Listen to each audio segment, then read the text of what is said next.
Boa noite. Boa noite. Plenário do Supremo Tribunal Federal mantém Renan Calheiros na presidência do Senado. Mas por ser réu em ação penal, ele não poderá substituir o presidente da República em caso de ausência. No Rio, procuradores dizem que mulher do ex-governador Sérgio Cabral recebia pelo menos R$200 mil em propina por semana. Relatório da CPI da Merenda acusa ex-assessores do presidente da Assembleia Legislativa, Fernando Capês, mas ele não é citado. 5 pessoas são indiciadas no inquérito sobre a queda do helicóptero em que morreu o filho de Alckmin. Justiça da Bolívia decreta a prisão de 3 funcionários da Lamia, dono do avião da tragédia com a Chapecoense.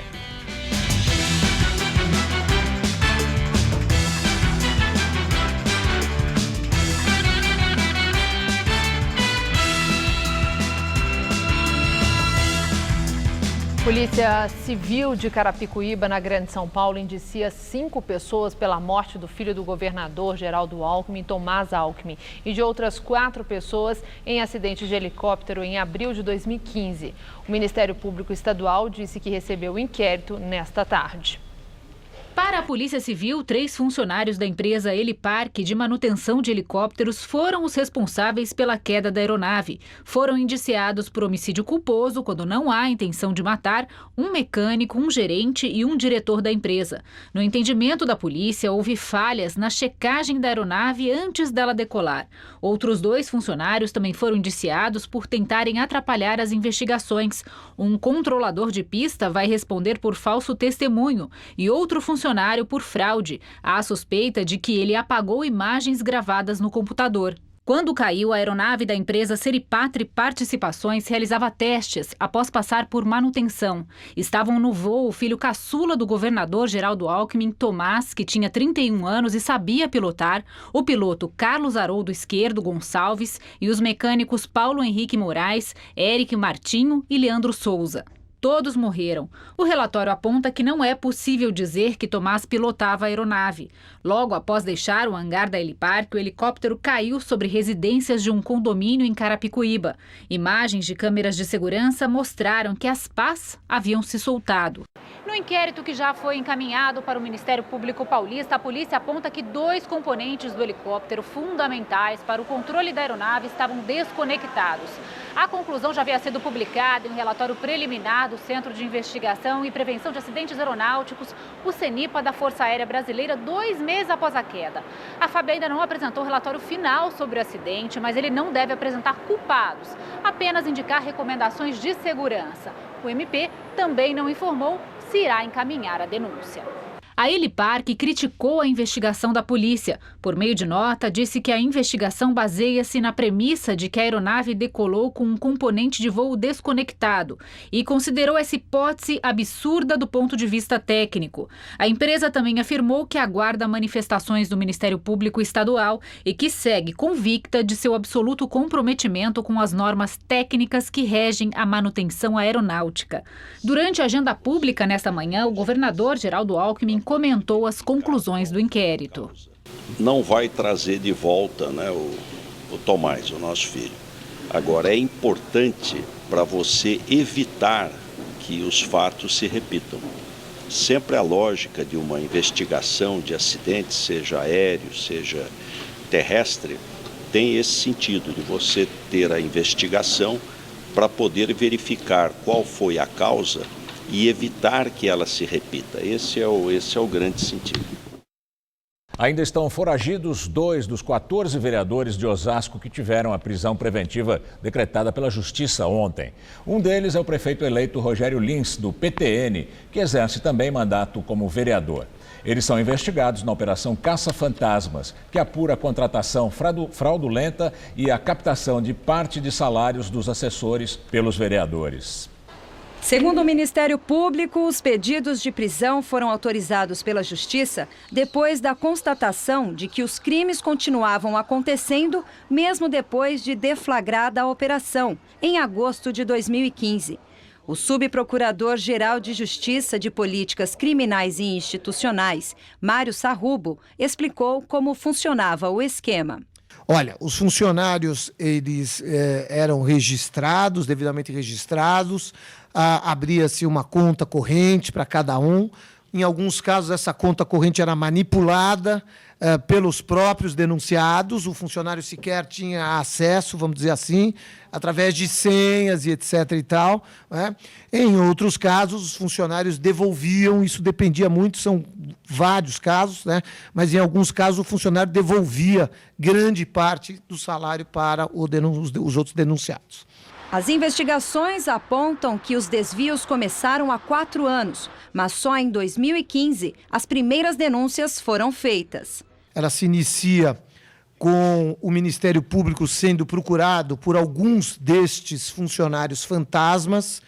Eles procuram o Ministério Público e delatam os vereadores, admitindo que eram contratados e não trabalhavam para a administração, admitindo que o salário registrado não ia para a conta deles, mas sim para a conta dos denunciados. Segundo o Ministério Público, foram recuperados apenas 200 mil de cerca de 21 milhões de reais desviados dos cofres públicos. O MP pretende pedir o bloqueio de bens dos acusados. Após o escândalo, o futuro político de Osasco segue indefinido. O vereador licenciado e prefeito eleito Rogério Lins, do PTN, está entre os alvos da operação.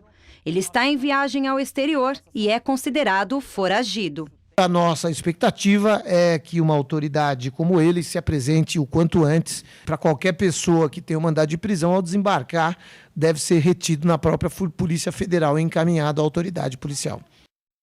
De manhã, o vereador Maluco Beleza, do PHS, se entregou à polícia. Prefeita de Ribeirão Preto, Darcy Vera, do PSD, é transferida para a penitenciária feminina de Tremembé, no Vale do Paraíba. Ela estava desde sexta-feira na Superintendência da Polícia Federal aqui em São Paulo. Darcy Vera é suspeita de chefiar um esquema que desviou 45 milhões de reais dos cofres públicos. A prefeita foi afastada do cargo e denunciada por corrupção passiva, peculato e associação criminosa. Ela vai ficar presa na unidade onde também estão Elise Matsunaga, condenada por matar e esquartejar o marido, Ana Carolina Jatobá, acusada da morte de Isabela Nardoni, e Suzane von Richthofen, presa pela morte dos pais. Por 6-3, o Supremo Tribunal Federal decide manter Renan Calheiros na presidência do Senado. Mas ele não poderá assumir a presidência da República em eventual substituição. No começo da sessão, o Procurador-Geral da República, Rodrigo Janot, defendeu o afastamento de Renan. Segundo ele, a atividade pública é muito nobre e deve ser preservada de pessoas envolvidas em atos ilícitos. Renan virou réu na semana passada. O senador é acusado de peculato, que é o desvio de dinheiro público. No caso que envolve o pagamento de despesas pessoais da jornalista Mônica Veloso, com quem Renan teve um caso extraconjugal. Janot negou uma crise institucional entre os poderes. No entanto, criticou a mesa diretora do Senado por não cumprir a decisão do ministro Marco Aurélio Mello. Desafiar uma decisão judicial é como que desafiar as noções fundamentais de um Estado democrático de direito. É aceitar que uns poucos cidadãos podem escolher arbitrariamente quando e se submeterão aos mandamentos legais e jurisdicionais. Ao iniciar o voto, o ministro Marco Aurélio criticou Renan. Ele disse que para o cidadão comum, o senador é visto hoje como o próprio Senado, um salvador da pátria capaz de ajudar a resolver a crise que afeta o país. E chamou de grotesca a decisão da mesa diretora de manter Renan Calheiros na presidência do Senado.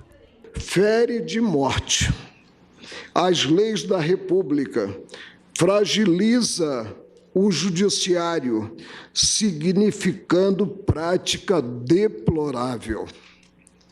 Ao fim, implica a desmoralização ímpar do Supremo. Marco Aurélio disse que vai ser um desprestígio para o Supremo se o afastamento de Renan não acontecer. Citando cada ministro pelo nome, conclamou a evitarem a desmoralização da Corte. Com a palavra, o colegiado. Os ministros Edson Fachin, Teori Zavascki, Rosa Weber, Luiz Fux, Dias Toffoli, Ricardo Lewandowski, Celso de Mello e Carmen Lúcia, Vossa Excelência, presidente. Que cada qual, senhor de uma biografia, senhor da busca da credibilidade, do fortalecimento do Supremo como instituição maior, autor da história a constar dos anais do tribunal, cumpra o dever decorrente da cadeira ocupada, prestando contas à história, às gerações futuras, implacáveis testemunhas. 2 ministros não participaram do julgamento. Gilmar Mendes está em viagem oficial à Suécia e Luiz Roberto Barroso se declarou impedido de julgar a questão porque trabalhou com os advogados da rede antes de chegar ao Supremo. A ação que pediu o afastamento de Renan foi movida pelo partido. Depois, foi a vez do voto do ministro mais antigo, Celso de Mello. Normalmente, ele é o penúltimo, antes do presidente. A inversão mostra a gravidade do caso. Ele também criticou a decisão do Senado de não cumprir a determinação do colega. No entanto, disse que não se justifica o afastamento de Renan. Celso de Mello voltou para que o senador Renan Calheiros possa continuar no comando do Senado, mas não possa assumir a presidência da República em caso de eventual substituição. Não teria sentido que, ostentando a condição formal de acusados em juízo penal, viessem a dispor de maior poder jurídico, de maior capacidade ou de maior aptidão que o próprio chefe do Poder Executivo da União, titular do mandato presidencial. O voto dele foi seguido pela maioria da Corte. É preciso que tenhamos cuidado para não nos conduzirmos, nós todos, 204 milhões de brasileiros, no sentido de não deixarmos de nos unirmos para sairmos dessa fase e deixarmos um Brasil melhor, pelo menos para os que vierem depois de nós. Direto de Brasília, Josias de Souza fala agora sobre essa decisão do STF em relação a Renan Calheiros. Ao render-se às conveniências de um réu ilustre, Renan Calheiros, o Supremo Tribunal Federal se autoconverteu num puxadinho da República de Alagoas. O Supremo, que agora já não é tão supremo assim, estava diante de uma tarefa simples. Precisava confirmar uma liminar do ministro Marco Aurélio Mello, que impunha a Renan o mesmo tratamento que a agora ex-Suprema Corte já havia dispensado a Eduardo Cunha. Tratava-se de afastar um réu, no caso Renan, de um cargo que está na linha de substituição do presidente da República, a presidência do Senado. E o que fez o Supremo? Desautorizou o seu ministro, Marco Aurélio, para brindar Renan Calheiros com um afastamento meia-sola. Ficou decidido que o réu Renan não pode substituir o presidente da República, mas o fato de responder a uma ação penal em que é acusado de se apropriar de verbas públicas não o impede de presidir o Senado Federal. Essa decisão, tomada por 6-3, entra para a história como uma das páginas mais indignas da Suprema Corte brasileira. A decisão foi negociada numa articulação que teve a participação do próprio réu, Renan Calheiros, que soltava fogos desde a noite da véspera, já antecipando o resultado. Ao ficar de cócoras diante de um réu, o ex-Supremo Tribunal Federal humilhou o Brasil. No instante em que o país clama por moralidade, o Supremo alistou-se no cangaço alagoano. Boa noite. O ministro Marco Aurélio Mello, do Supremo Tribunal Federal, cobrou do presidente da Câmara dos Deputados, Rodrigo Maia, do DEM, a instalação de uma comissão para analisar um pedido de impeachment do presidente Temer. O argumento é de que Temer cometeu o mesmo ato de Dilma ao assinar decretos que abriram créditos suplementares sem autorização do Congresso Nacional, as chamadas pedaladas fiscais. O pedido foi apresentado em dezembro do ano passado pelo advogado Mariel Marley Marra, de Minas Gerais. Em abril, Marco Aurélio concedeu uma liminar, que é uma decisão provisória, ao advogado, determinando que o então presidente da Câmara, Eduardo Cunha, instalasse uma comissão para analisar o caso. Só que Eduardo Cunha ignorou a ordem judicial e nunca instalou a comissão. Cobrado, o presidente da Câmara, Rodrigo Maia, do DEM do Rio de Janeiro, se justificou. Houve um pleito da pessoa que ingressou e ele manda para a Câmara para que a Câmara explique por que a comissão não foi instalada, né? Acho que ela não foi instalada porque essa é uma atribuição dos líderes e os líderes ainda não indicaram os membros. Também é uma decisão, isso aqui é uma casa política, a decisão política dos líderes pelo jeito está tomada. Juiz federal Sérgio Moro aceita a denúncia da Procuradoria da República contra o ex-deputado federal André Vargas, ex-PT e ex-vice-presidente da Câmara, por suspeita de lavagem de dinheiro de um contrato entre uma empresa de tecnologia e a Caixa Econômica Federal em 2013. Além do ex-parlamentar, também se tornaram réus o irmão dele, Leon Vargas, Marcelo Simões e Meire Posa, contadora que atuava para o doleiro Alberto Youssef. Essa é a terceira denúncia contra Vargas na Operação Lava Jato. O ex-deputado está preso desde 2014 e já foi condenado a mais de 14 anos de prisão por fraudes em contratos de publicidade com a Caixa. Os procuradores do Ministério Público Federal falaram hoje sobre a denúncia contra o ex-governador do Rio de Janeiro, Sérgio Cabral, e outras 12 pessoas na Operação Calicut, um desdobramento da Lava Jato. Os procuradores afirmam que o esquema de corrupção comandado por Sérgio Cabral era complexo na hora de ocultar a lavagem de dinheiro e que valores de origem lícita eram misturados com os de origem ilícita para dificultar a identificação do crime. O dinheiro que circulou por conta desses atos de corrupção em espécie é muito grande, uma contabilidade paralela diária, a dificuldade enorme dessa organização de ter a guarda e de lavar esse dinheiro. Entre os bens comprados para encobrir o dinheiro de propina estão diversas joias e também uma lancha avaliada em mais de 5 milhões de reais. A mulher de Cabral, Adriana Anselmo, está presa desde ontem. Segundo os procuradores, uma vez por semana a advogada recebia no escritório dela valores que variavam de 200 mil a 300 mil reais em propina. Segundo a investigação, a quadrilha continuava ativa mesmo depois da prisão de alguns integrantes. Prova de que a liberdade da senhora Adriana Anselmo poderia ensejar a nova prática de crime é o fato de que a Polícia Federal encontrou ontem mais de 50 mil reais em espécie na residência do casal. O esquema teria desviado mais de 220 milhões de reais dos cofres públicos. Ainda de acordo com a denúncia, Cabral teria recebido mais de 7 milhões de reais em propina. Foram feitos 20 pagamentos mensais em espécie entre 2007 e 2011 e uma doação eleitoral de 2 milhões de reais em 2010, vinculados aos serviços prestados pela Andrade Gutierrez ao governo do estado. As investigações não apontam participação no esquema do atual governador do Rio, Luiz Fernando Pezão, do PMDB, que foi vice-governador nas gestões de Cabral.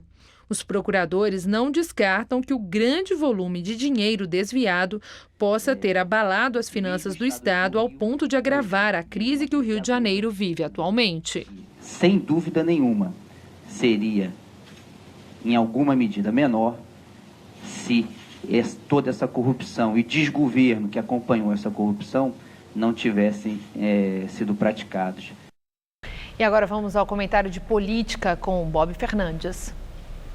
Por 6-3, o plenário do Supremo manteve Renan Calheiros na presidência do Senado. Marco Aurélio, um dos 11 ministros, havia afastado Renan. Por essa razão, Gilmar Mendes, outro Supremo, defendeu o impeachment de Marco Aurélio. Como resposta, Marco Aurélio escancarou o que está em jogo, o poder, e expôs Gilmar, que já voava para a Suécia. Expôs Gilmar ao cobrar da Câmara determinação de abril, a instalação para a comissão para se analisar o impeachment de Temer. Gilmar tem conversado com Temer, com o Alto Tucanato e outros altos. Ex-presidente do Supremo, Joaquim Barbosa, tuitou: "Eu avisei". Na queda de Dilma, Joaquim Barbosa disse o que agora repete: foi um impeachment tabajara, encenação que provocou desestabilização no país. Multiplicam-se exemplos factuais pós-impeachment. Recordemos, cada vez mais alguns parlamentares, como Cunha e Renan, por exemplo, ministros, juízes, procuradores, delegados, têm se dado o direito de agir como imperadores. Impeachment consumado quando o dinheiro grande sentiu o cheiro da inadimplência bancária. Como previsível, veio a conta dos que têm fomes, nas sarjetas, calçadas e nas coberturas. A reforma da Previdência proposta por Temer é choque entre fomes. O trabalhador que não mora nas coberturas ralará 49 anos para ter aposentadoria integral. As coberturas que detêm o poder real fingem não existirem outras saídas nessa busca para o equilíbrio de contas. Fingem não dever mais de 1 trilhão e 400 bilhões à União, dívida ativa. Fingem não ter escondido mais de meio trilhão de dólares em paraísos fiscais. Fingem não saber, em 2013, última conta conhecida, 71 mil ricos tiveram isenção de impostos sobre 200 bilhões.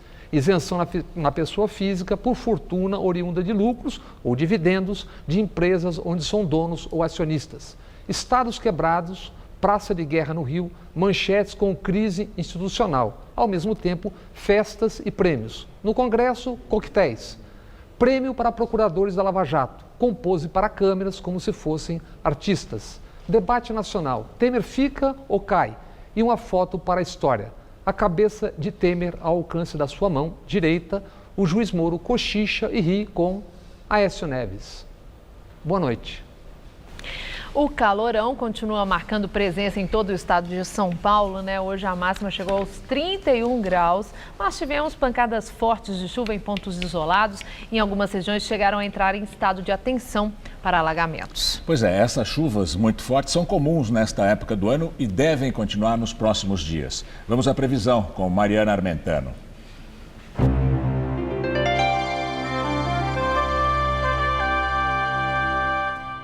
A meteorologia prevê temporais amanhã no sul do país. Isso por causa de um sistema de baixa pressão atmosférica somado a áreas de instabilidade no interior do continente.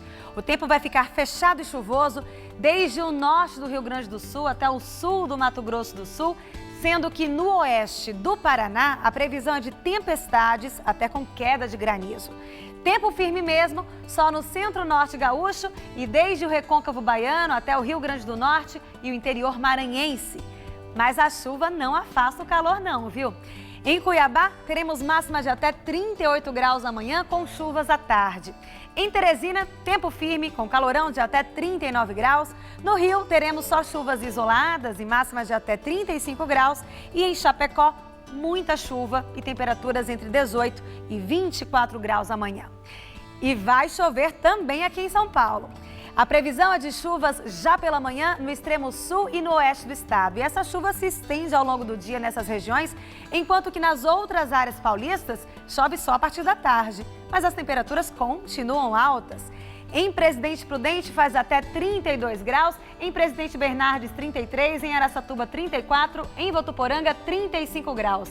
E no litoral, calorão na casa dos 30 graus em Santos e também em Caraguatatuba. Vamos ver como fica o tempo aqui na capital? Olha só, nessa madrugada teremos mínima de 20 e máxima amanhã de 30 graus com chuvas entre a tarde e a noite. Aí na sexta-feira aumentam as chances de temporais e a máxima vai aos 28 graus. Mas no final de semana, apesar da chuva, o sol aparece mais e fica bem abafado. No sábado, calor de até 29 graus. O presidente da República, Michel Temer, afirmou que seguramente a PEC proposta da emenda à Constituição que limita os gastos públicos pelos próximos 20 anos vai ser votada em segundo turno no plenário do Senado Federal na próxima terça-feira. Temer deu a declaração ao ser questionado por jornalistas no fim de um evento de apresentação de oficiais generais promovidos nas Forças Armadas, no Palácio do Planalto. Foi fechado um acordo com os líderes do Senado para que a votação seja na semana que vem. O impasse em torno do afastamento de Renan Calheiros, do PMDB, da presidência da Casa, provocou preocupação no Palácio do Planalto sobre a votação da PEC. Ontem, Temer se reuniu com Renan e o líder do governo no Congresso, o senador Romero Jucá. E segundo os assessores do Planalto, os dois senadores garantiram ao presidente que, independentemente de quem estiver à frente do Senado, a votação em segundo turno da PEC do teto de gastos vai ser mantida para o dia 13. O deputado Alceu Moreira, do PMDB, relator da reforma da Previdência na Comissão de Constituição e Justiça da Câmara, diz que vai apresentar um parecer favorável à proposta ainda hoje. Embora o governo federal só tenha apresentado a proposta de emenda à Constituição e enviado ao Congresso ontem, Moreira diz que recebeu um texto provisório na segunda-feira. Por isso, terminou tão rápido o relatório. Nós vamos trabalhar especificamente dizendo que não fere cláusula pétrea no artigo 60 da Constituição, explicar o que é a expectativa de direito, direito adquirido, que é direito adquirido nós não vamos mexer, só na expectativa de direito. O relatório da admissibilidade, ele trata da constitucionalidade, regimentalidade e técnica jurídica. Então, trabalha basicamente isso, ele não discute mérito. O mérito da proposta só deve ser discutido em uma comissão especial, que será criada somente após a admissibilidade do texto na CCJ. Deve ser lida amanhã. Terá pedido de vista, conta-se as sessões necessárias para ultrapassar a vista e na semana que vem certamente teremos a votação. Entre outras mudanças que endurecem as regras da aposentadoria, a reforma da Previdência proposta pelo Planalto fixa a idade mínima de 65 anos para homens e mulheres se aposentarem. E o trabalhador que desejar receber o benefício integral deverá ter contribuído por 49 anos. E agora vamos ao comentário de economia com Vinícius Torres Freire. Homens com menos de 50 anos e mulheres com menos de 45 vão ter de pensar muito bem o que fazer da vida na aposentadoria. Isto é, caso seja aprovada a reforma da Previdência que o governo mandou ontem para o Congresso. As regras mudam bem menos para quem já passou dessa idade. O tempo para a aposentadoria vai aumentar 50%. Quer dizer, se você podia se aposentar daqui a 6 anos, vai ter de esperar 9 anos. Para quem já pode se aposentar, nada muda. Mas a alteração grande mesmo é para homens abaixo de 50 e mulheres abaixo de 45. Primeiro, como a gente viu, não será possível se aposentar antes dos 65 anos, tanto homens como mulheres. Segundo, será preciso contribuir por pelo menos 25 anos para se ter direito à aposentadoria. Ou seja, é preciso cumprir as duas exigências, ter contribuído por 25 anos e ter pelo menos 65. Terceiro, mesmo tendo cumprido essas exigências, não é certo que você terá direito ao valor integral da aposentadoria. A princípio, aos 65 anos, você terá direito apenas a 76% do valor da aposentadoria integral. Isto é, um mínimo de 51% do valor integral, mais 1% para cada ano de contribuição. Para ter direito a 100% do valor da aposentadoria, é preciso contribuir, portanto, por 49 anos. 51 mais 49 dá 100. Ou seja, se você começou a trabalhar e contribuir aos 21 anos e nunca deixou de contribuir por INSS, terá direito à aposentadoria integral apenas aos 70 anos. E qual é esse valor integral da aposentadoria? Equivale à média dos salários sobre os quais você contribuiu durante toda a vida. O que é salário de contribuição? É aquele sobre o qual incide a sua contribuição para o INSS e que é no máximo de R$ 5.190, hoje em dia, mesmo que você ganhe mais do que isso. Esse também é o teto das aposentadorias que você pode receber, mas vai ficar muito mais difícil se aposentar pelo teto se a reforma passar. Boa noite. Depois da alta anunciada pela Petrobras do preço dos combustíveis nas refinarias, os motoristas reclamam que o reajuste já chegou rapidinho às bombas. Em alguns postos, os consumidores já estão pagando, em média, até 10 centavos mais caro por litro de gasolina e 15 centavos a mais pelo litro do diesel. O levantamento foi feito pelo Sincopetro, o Sindicato do Comércio Varejista de Derivados de Petróleo do Estado de São Paulo. Só seguraram os preços os postos que ainda tinham combustível no estoque. O reajuste de 8,1% no litro da gasolina vendido nas refinarias foi anunciado pela Petrobras, que calculou um aumento de até 12 centavos por litro se esse aumento fosse repassado integralmente ao consumidor. A Petrobras anunciou também que, a partir de hoje, o preço do GLP industrial, o gás liquefeito de petróleo, terá aumento de 12,3%. Em meados de outubro e na primeira semana de novembro, a Petrobras reduziu o preço da gasolina, mas a queda não foi sentida pelos consumidores. Tinham reduzido, né, no início do mês. Não falar, né, porque eu não vi nada. Ninguém percebeu essa redução, né? Não, ninguém. É absorver esse aumento e procurar onde está mais em conta. É o que eu estou fazendo, estou pesquisando mesmo. Fim de ano, o consumidor já encontra os produtos tradicionais das ceias de Natal e também de Ano Novo mais caros.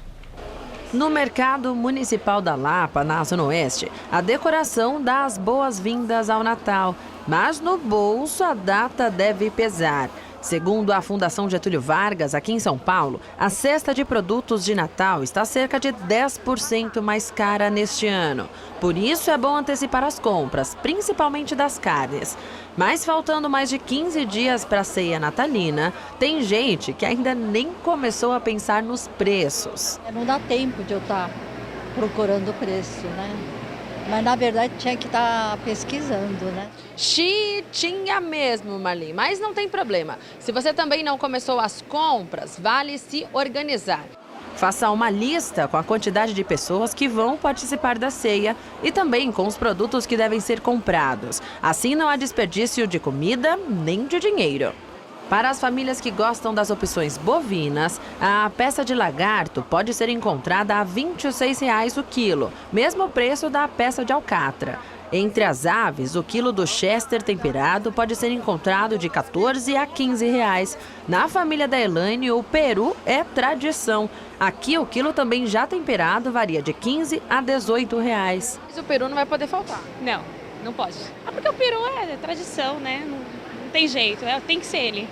A carne de porco é uma das favoritas e tem para todos os bolsos. A peça do pernil com cerca de 10 quilos sai a R$ 11,00 o quilo. O pernil assim, já picado, custa 10 o quilo. E o lombo com osso não chega aos 15. Já quem prefere os peixes tem filé de salmão custando R$ 55,00 o quilo. E o de corvina, o pacu, a 13. E acredite, vale comprar agora e congelar até o dia da ceia. Porque hoje o peixe congelado, com as novas tecnologias de congelamento, ele é igual ou melhor que um peixe fresco. Não perde qualidade. O relatório final da CPI da merenda foi apresentado e não apontou o presidente da Assembleia Legislativa, Fernando Capês, do PSDB, como beneficiário do esquema de corrupção no fornecimento de alimentos às escolas estaduais. O parecer também não citou repasse de propinas a deputados. O relatório do deputado estadual Estevam Galvão, do DEM, aponta 20 pessoas como responsáveis por irregularidades nos contratos entre cooperativas de agricultura familiar com o governo do estado e prefeituras. Os principais alvos foram servidores e funcionários da Secretaria Estadual de Educação e representantes da Cooperativa Orgânica Agrícola Familiar. Os nomes mais próximos do governo são de Luiz Roberto dos Santos, o Moita, que foi chefe de gabinete da Casa Civil no governo Alckmin, além dos ex-assessores de Fernando Capês, Jeter Rodrigues Pereira e José Merivaldo dos Santos. Em depoimento à Justiça, o representante comercial da COAF, Marcel Ferreira Júlio, disse ter repassado cerca de R$ 650 mil aos dois ex-assessores, sendo 450 mil para a campanha de Capês à reeleição. Também foram encontradas movimentações suspeitas nas contas bancárias de Jeter e nas de Merivaldo. Todos negam as acusações. Porém, no relatório consta que não se reuniram quaisquer indícios de participação do deputado Fernando Capês e de outros agentes políticos nos fatos aqui apurados. A votação do documento ficou para a semana que vem.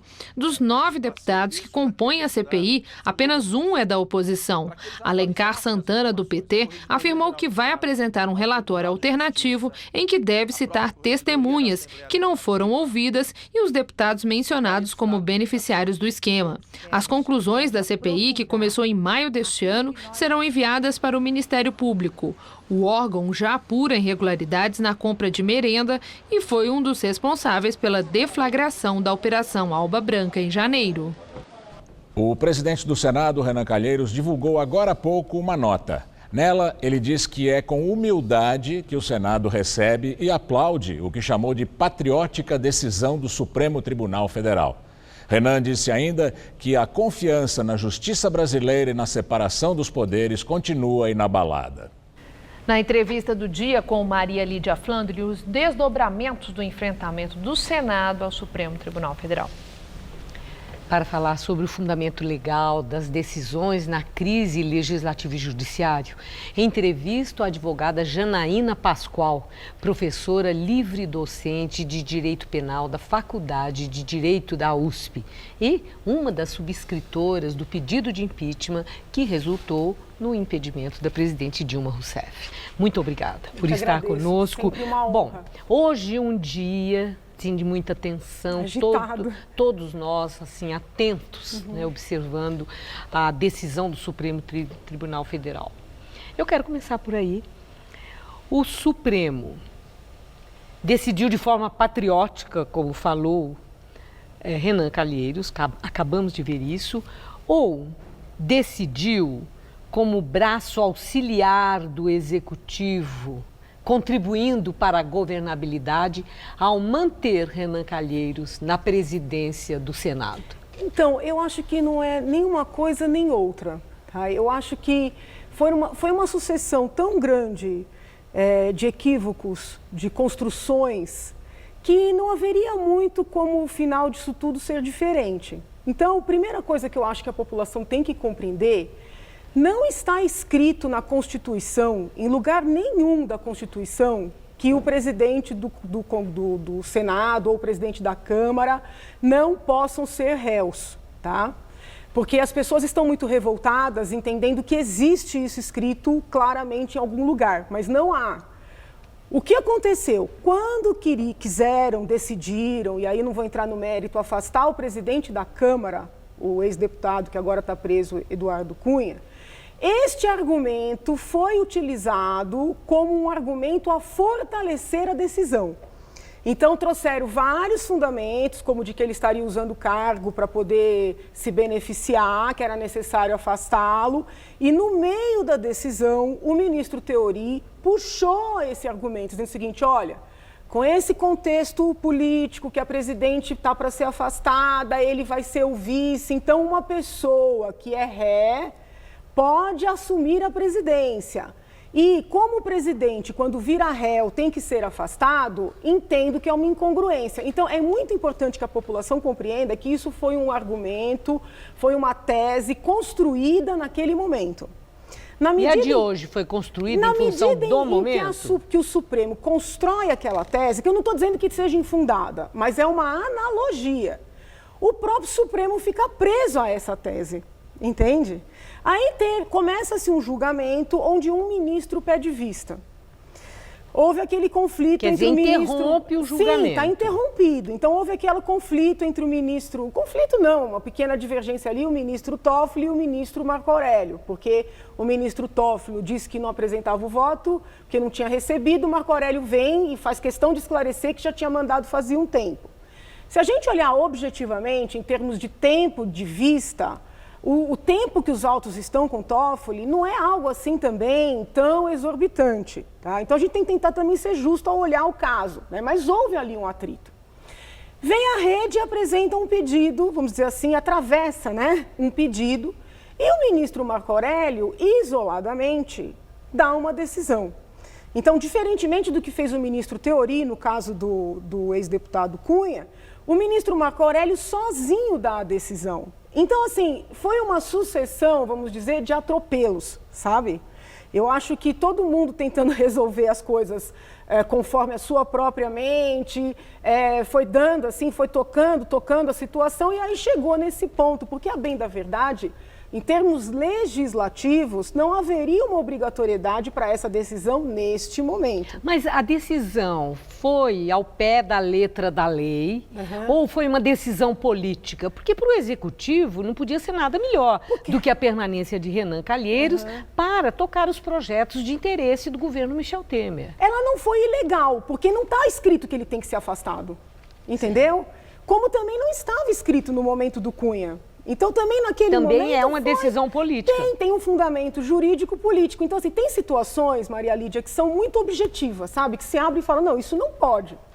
Esta situação do afastamento do presidente, seja da Câmara, seja do Senado, ela tem uma lógica, tem uma razão de ser, entendeu? Mas não é tão objetiva assim. Agora, nós temos que aproveitar esse exemplo para que a própria casa, que agora vai eleger o seu próximo presidente, tenha em mente que não pode ser uma pessoa que tenha tantos inquéritos, tantos processos. Porque toda vez que a casa, né, eleva a condição de presidente uma pessoa com tantos problemas, ela abre margem, né, abre portas para que uma situação dessa aconteça. Agora, então, essa mesma pessoa, a atitude de Renan Calheiros no Senado, diante da liminar, foi de uma afronta ao Judiciário, ao Supremo Tribunal. Primeiro que daqui não saio, continuo. Não cumpro a decisão judicial. E segundo aquele drible que ele deu no oficial de justiça, não recebendo a intimação. Tá. Então, nesse sentido, passou uma ideia de que aquela máxima decisão do Supremo não se discute, cumpre-se, está com validade vencida, está? Não, eu acho que o grande erro foi ter de alguma maneira ali destratado ou não atendido o oficial.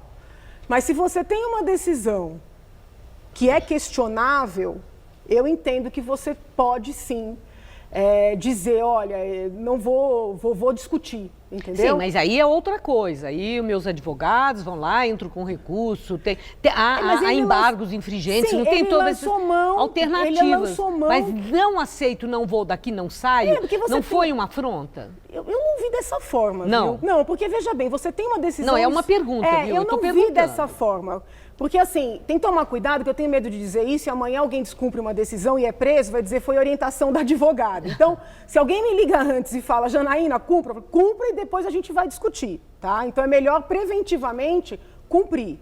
Agora, a jurisprudência e a doutrina, por exemplo, que tratam do crime de desobediência, já são claras, tanto a jurisprudência como a doutrina, no sentido de que se a ordem for ilegal, ou se a ordem for abusiva, ou se a ordem não for fundamentada, o crime não se verifica.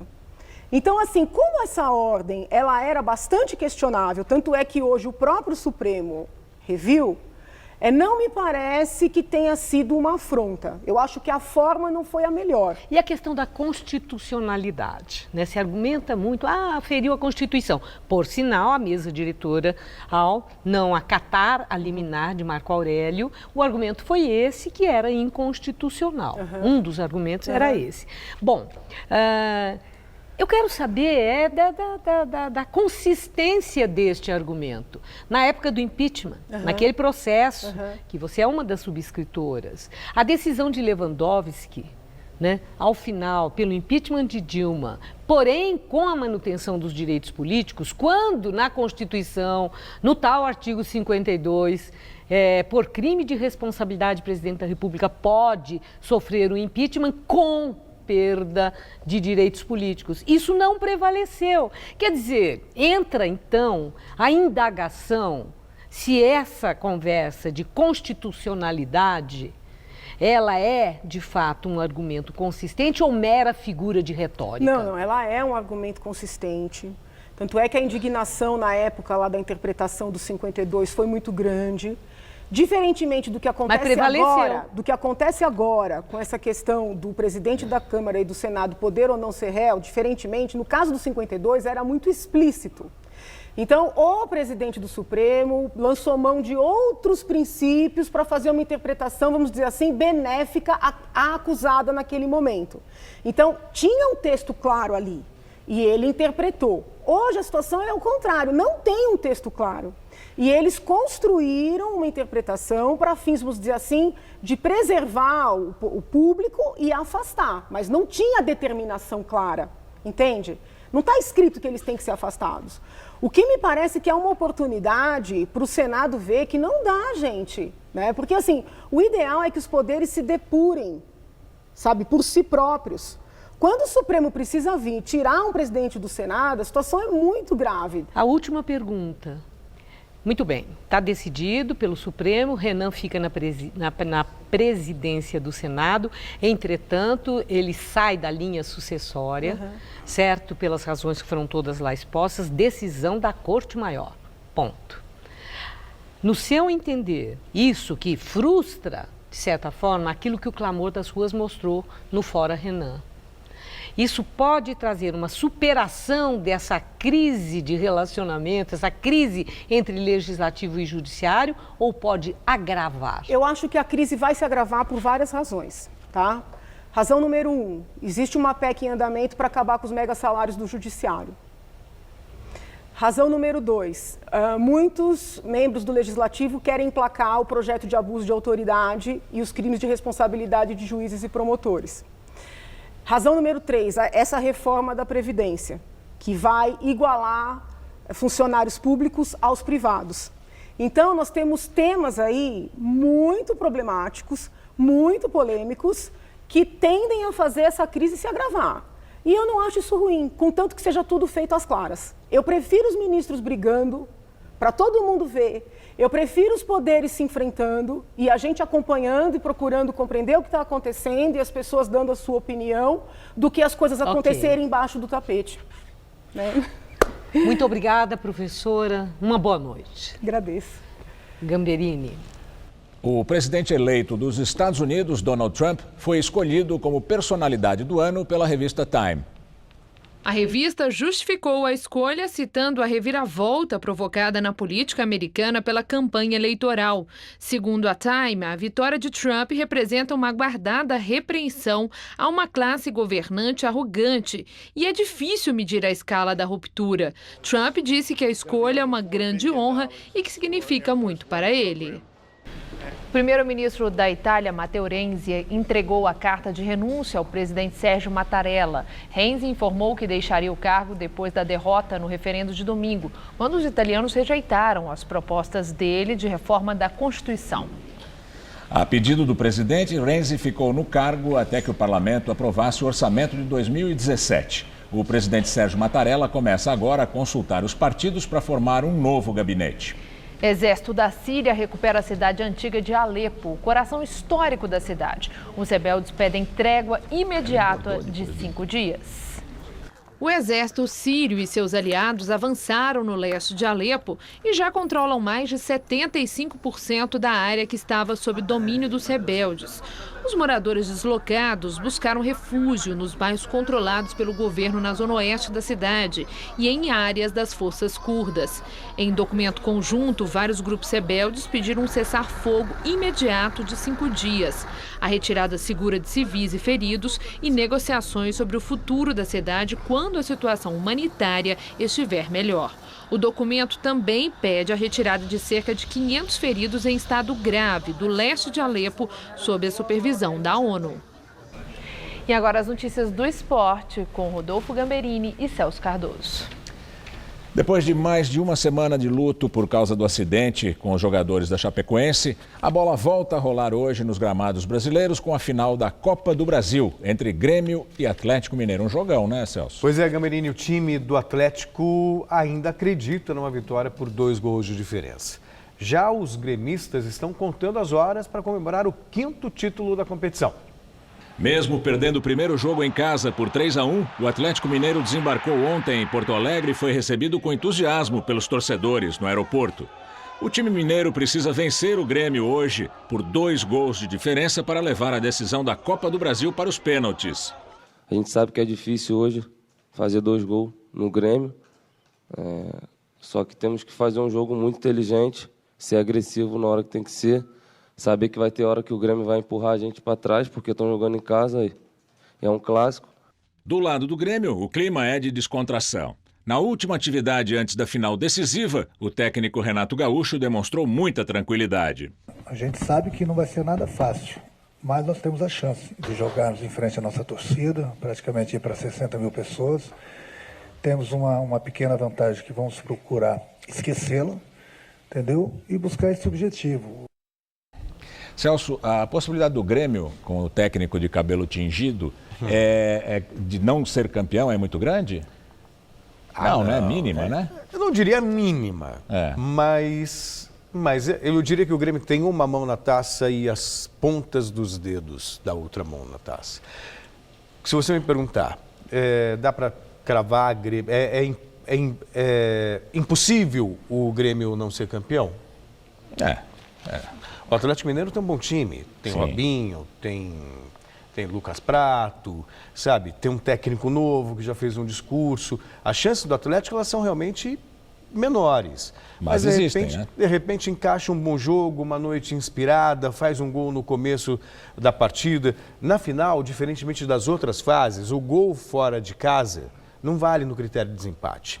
Então, mesmo tendo perdido o primeiro jogo por 3-1, se o Atlético fizer 2-0, leva o jogo para os pênaltis. Tá. Quer dizer, aí é uma possibilidade, sem dúvida. Tá bom. A Justiça Boliviana decretou a prisão temporária de 3 empregados da empresa aérea Lamia, responsável pelo avião que caiu com jogadores da Chapecoense na semana passada. Um dos presos é o gerente-geral da empresa, Gustavo Vargas, pai de um dos diretores da Agência de Aviação Civil da Bolívia, que foi afastado do cargo por suposto tráfico de influência. Gustavo Vargas teve a prisão decretada ontem à noite com mais 2 empregados da Lamia na Bolívia. Vargas era ex-piloto do presidente Evo Morales e a suspeita das autoridades locais é que ele tenha cometido tráfico de influência para liberar as atividades aéreas da Lamia no país. Na Colômbia, o estado de saúde dos 4 brasileiros internados no Hospital San Vicente, em Rio Negro, continua evoluindo bem. As primeiras imagens do lateral esquerdo Alan Ruschel caminhando dentro do quarto foram liberadas hoje pelos médicos. O jogador deixou a UTI nesta tarde e apresenta evolução muito boa. O goleiro Jackson Follman passou por mais uma cirurgia para diminuir em 3 centímetros a área de amputação da perna direita. Apesar disso, ele passa bem. Também passa bem o jornalista Rafael Hensel, que divulgou uma foto ao lado dos médicos e com uma camisa da Chapecoense. O pior quadro ainda é do zagueiro Neto, que tem uma pneumonia grave e permanece inconsciente e profundamente sedado. E depois de muito barulho e pouquíssimo resultado, terminou hoje no Senado Federal, sem nenhum indiciado, a chamada CPI do futebol, hein, Celso? Que beleza. É risível, mas é para não dizer ridícula. É triste demais. A CPI terminou com a aprovação do relatório final do senador Romero Jucá, do PMDB, que isenta cartolas da CBF de qualquer crime de corrupção ou lavagem de dinheiro, apesar de alguns deles estarem presos lá fora pelos mesmos motivos. A CPI termina sem propostas concretas de curto prazo para mudanças no futebol brasileiro. Obrigado, Celso. Com essa nota fúnebre, terminamos as notícias do esporte. Melhor agora. Até amanhã. Até amanhã. Estela. Daqui a pouco, acidente aéreo no Paquistão. Um avião cai com 48 pessoas a bordo. Não se sabe ainda as causas do acidente. Troféu Mesa Redonda. Oferecimento Lux Color. Tudo que é muito bom é tão bom quanto pintar com Lux Color. Baltec. Super manta líquida impermeabilizante. A outra. Maravilha de cerveja.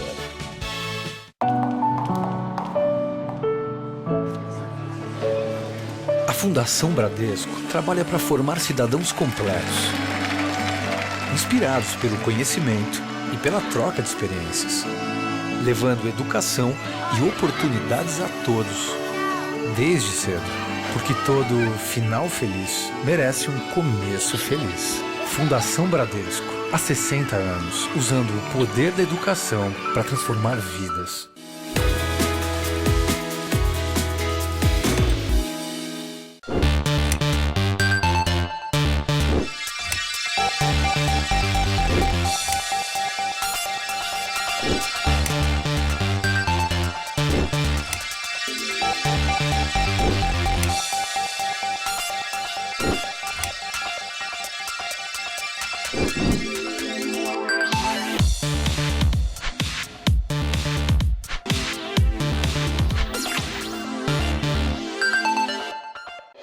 Tudo anda cada vez mais rápido.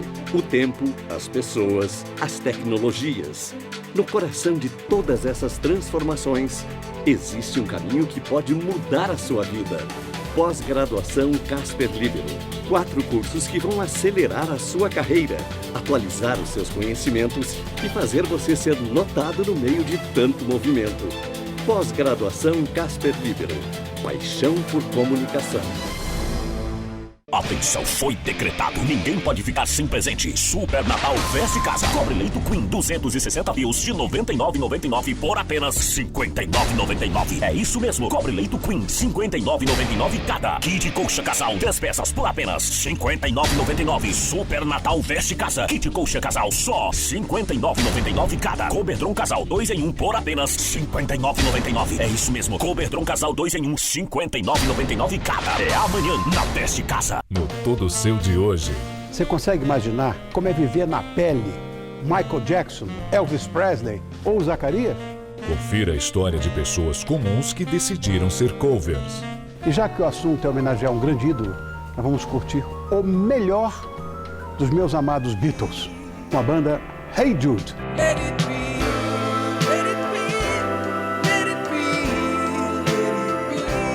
Todo Seu, hoje, 10h30 da noite. Vê lá, tô te esperando.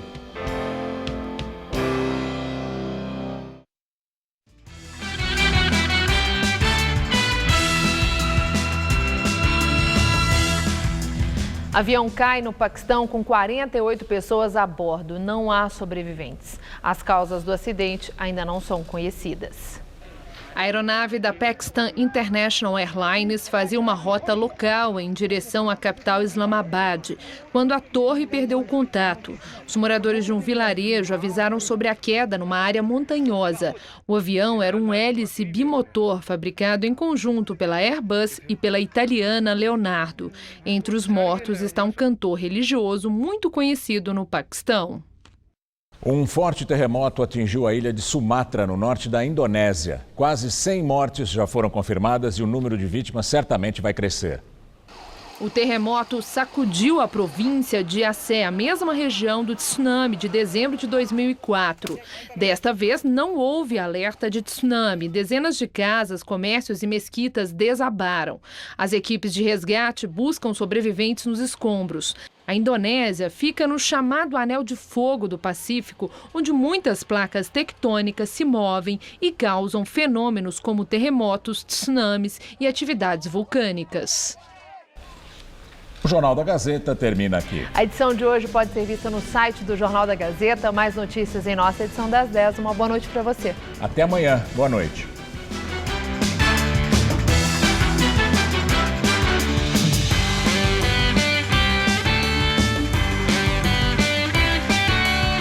Zé Armando Vanucci conta tudo sobre os bastidores da TV. Logo mais, 10h30 da noite no Todo Seu.